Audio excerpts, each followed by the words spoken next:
And Gracie, here we are again. we're back. 7 months. 7 months. One, that means I'm 7 months older and it doesn't seem very long, which is depressing at my age. Two, 7 months into your journey. Obviously, I bumped into you yesterday and you said the not drinking thing. It's not a thing anymore. Like, it's just not. Like, it was and it's not. Before we go on from there, when did it stop becoming a thing? It's funny, Matt asked me the same thing. I reckon it was the end of summer. I think it's much more profound when everyone else is still in party mode. Whereas now when I'm socializing, everyone's still going out and connecting, but they're not in that jolly sort of summer zone. They maybe sit by a fire and have one glass of wine or something rather than... Correct. Yeah. And look, you still look great. I actually haven't seen you at the gym recently, so I'm assuming you're just training at a different time. Yeah, up and down. But how are you feeling? I mean, are you feeling any better? Are you just feeling as good as you were before? Are you just sort of norm now?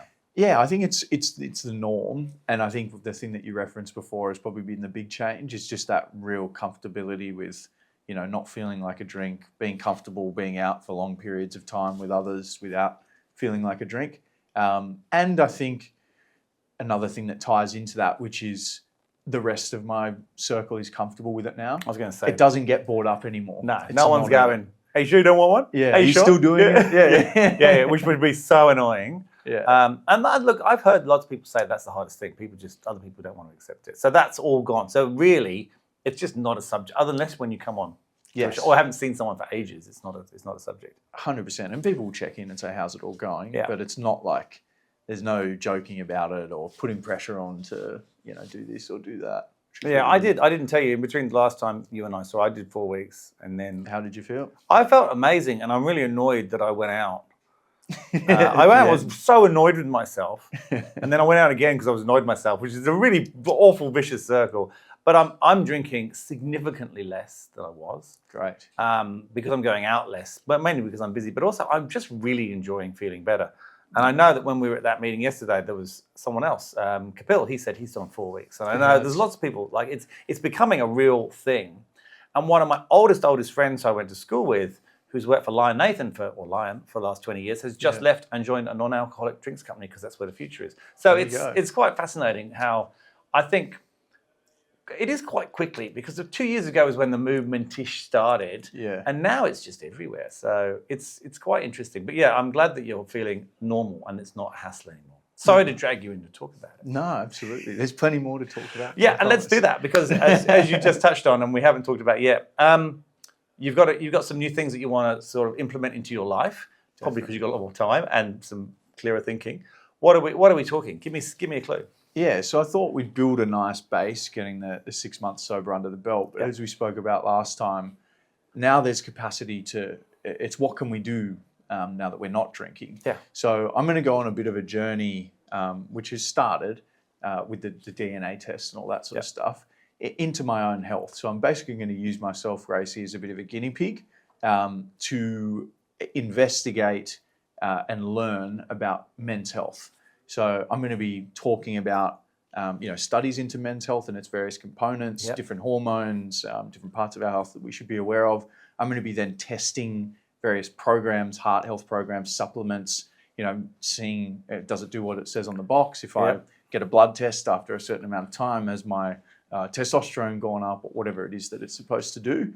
But basically just informing myself whilst also sharing that experience and informing the audience. It's going to be very men's health centric, but by no means am I a scientist or a doctor. It's more about having an everyday man that's interested in their health undertake these things to make it accessible for everyone else, and to see the effect that it has on the body. So you're going to do like one thing after another, or you're going to try, because how long, one thing after another. Yeah, so you're going to give each other a month or 2 months or a quarter, or what are you thinking? Just dependent on what it is that I'm investigating. So if it's like, for argument's sake, we're testing the effects of a supplement on a particular hormone, we'll speak to some doctors about how long would give us an appropriate indication of whether that's working, in your opinion, and do the tests at the start, at the end, and in the interim, kind of inform everyone. So, it'll depend on what exactly it is, but I've got a bit of a schedule mapped out of different parts of my health and men's health that I want to investigate and sort of share with everyone.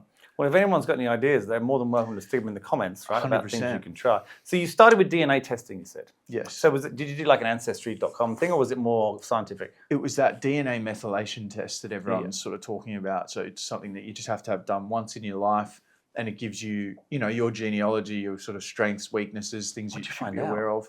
Basically, that I should eat more broccoli was kind of like the most significant thing. Broccoli and other cruciferous vegetables apparently very important for my genotype. That's so bizarre. Yeah, it's very strange. And I love broccoli. I do too. I like cauliflower too. I like the thing that's like a tree. Bit of wilted spinach. So have you implemented that? Yeah. Have you noticed a difference, or? Yeah, a little bit. And I started taking a like broccoli sprout supplement. There's not a broccoli sprout supplement. 100% there is. Is it a powder or is it a powder in capsules? Okay. So apparently sulforaphane, which is the active ingredient in broccoli sprouts, is the world's most powerful super antioxidant. Really? Very, very good for you. Yeah. So I've been doing AG1. Yeah. And I've also tried athletic greens.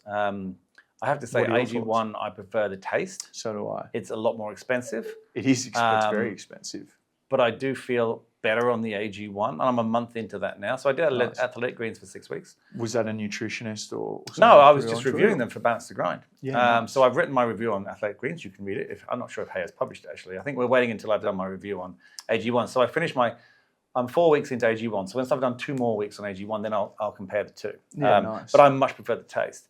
But I feel better. There's no question. I feel less bloated.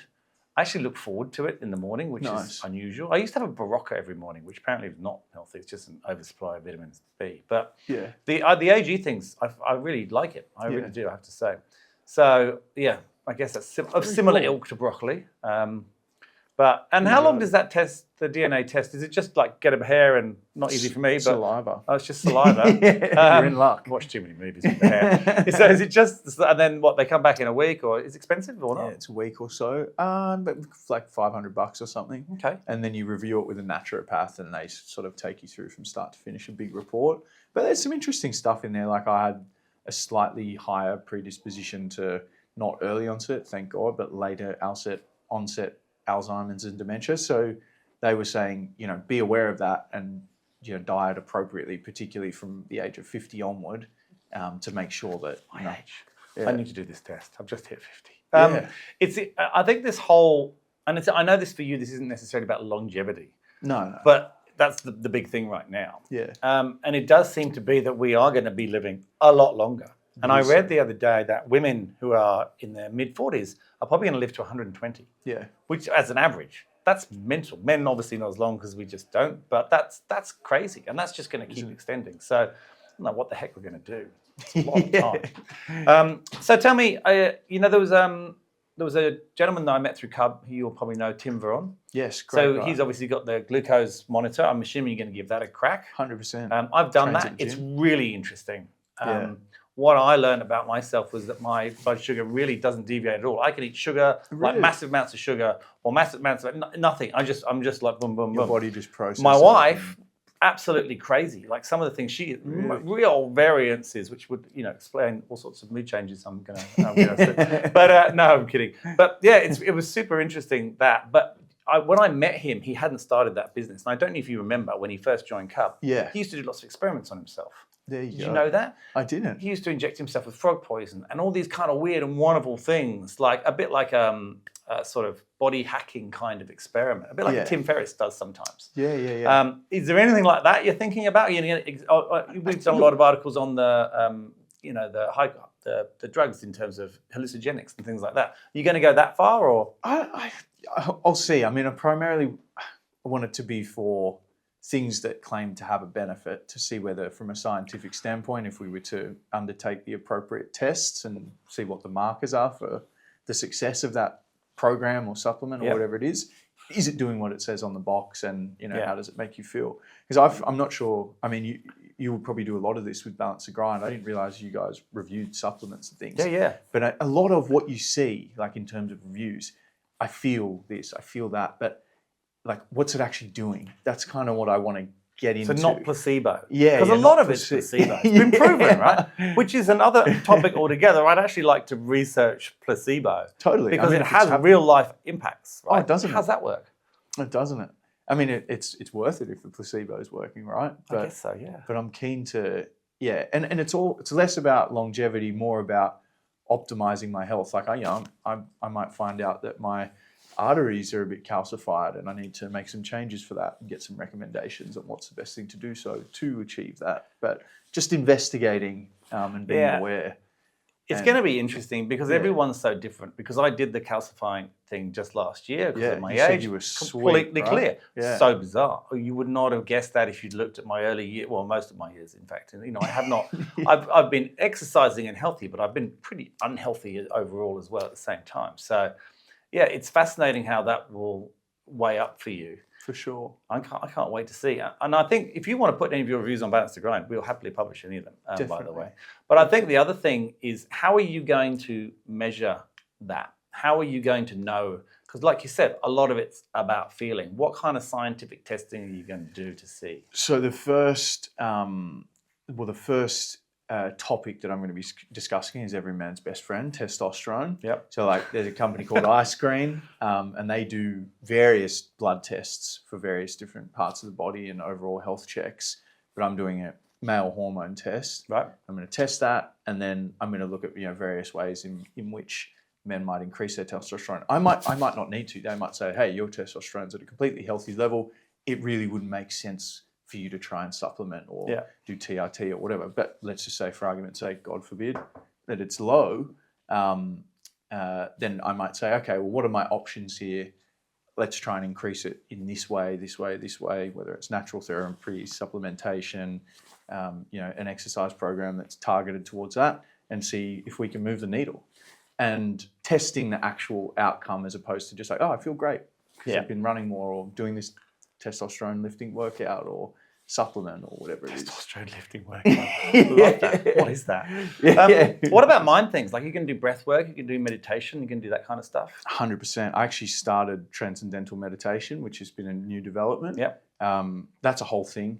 I did that when my mum passed. I learned how to do it at that time. Yeah, I don't know, it's a weird time when you lose your parent and you don't, it was years ago now, but you're just not expecting it and it sort of knocks you about a bit. Yeah. And I just sold a business and I had a lot of time on my hands. Not a great combination. Yeah. So I started learning to do that in a centre in Pitt Street, I think. Yes. It was. Yeah. I really enjoyed it. I must say I don't keep it up as daily as I should. Yeah. I still do it, but not regularly. Yeah. But how are you finding it? Amazing. Like for me, I reckon if I was diagnosed prior, I definitely reckon I would have had some sort of, again, I'm not a doctor, but feels like I have some sort of ADD or ADHD. And this has really slowed my thought patterns down. It's given me, what not drinking has done, it's exacerbated even more. Interesting. I feel like I've got more time, even though I'm taking 40 minutes, 20 minutes twice a day out of my day. And that ability to look at things from, a top down has been a huge. My wife does it twice increase. A day. Yeah, it is crazy. You kind of need a business to first, essentially. That's what your lead thing is, right? The next is private jet, right? That's Here we right. come. That's right. But I'm going to test for that as well. Apparently, alpha brain waves can be measured, which is what you see a drastic increase in with TM, and I'm going to measure that as well. So there's the breath work. I think I might have told you about it with a guy called Johan Zegberts, who I'm going to be doing this. Yes, so I'm going to be doing this. I'm reviewing that for Balance to Grind too.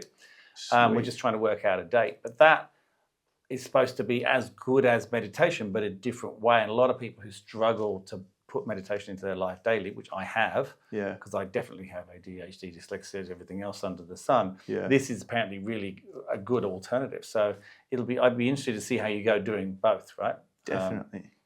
God, it's going to be super interesting. Yeah, I know. I'm just excited to. Yeah, it's just about learning. I've got all this extra time. I'm at an age where you best be aware of your health. So I figure I may as well just dive into it head first. Why not? We should change the name. It's not Dry Spell Diaries anymore. I don't know what to call it. No, we can't change the name. It's too late. Awesome. Well, I'm looking forward to this. And one last question. Yeah. You haven't had the marathon yet, right? You're still No, training? September, 6 Yeah, weeks. yeah, yeah. So how are you going? Because you must be coming into tapering off in what, 2 more weeks? Yeah, I'll taper for the last two, I reckon. So I've got 3.5 or 4 weeks more of going hard, and then I'll. And what do you? How many Ks you do in a week? Still only around like 55 or thereabouts. So not heaps, but I just want to finish this one. Like I'm not trying to. Yeah. I'm trying to blow it out of the park. First one is just like anything. I would love like it's got to be under 6 minutes a K. That's too slow. But as long as I finish it and it's between 5 and 6, I'm happy. And then I think I'll do one more, and that's where. No, you have to do 3. Yeah. I've been told this. Yeah. It's the same with the Ironman things. Like Right. apparently your second one is a disaster. Yeah, because you're you try and go overconfident. fucking too Because the hard, first one, you're 100%. so nervous, you do everything right. Second one, you're a little bit cocky, so you just don't. Yeah. And then the third one, you realise all the mistakes you made on your second one. So apparently you have to do 3. Yeah. All right. I'm doing it then. I've been told Sydney's a very hard one to do for a first mara as well. Okay, well, that probably helps. Yeah. Do it somewhere warmer next time, somewhere beautiful. Hawaii, Port Douglas, anyway, anywhere. Yeah. Well, mate, thank you again, as always. Pleasure. I'm excited to see the next steps. I'm excited to hear the results, and we'll definitely publish anything you want on Balance the Grind, 100%. Yeah, done. Let's do it. All right. Keen. See you soon. Legend, Racy. Thank you. Thanks, mate.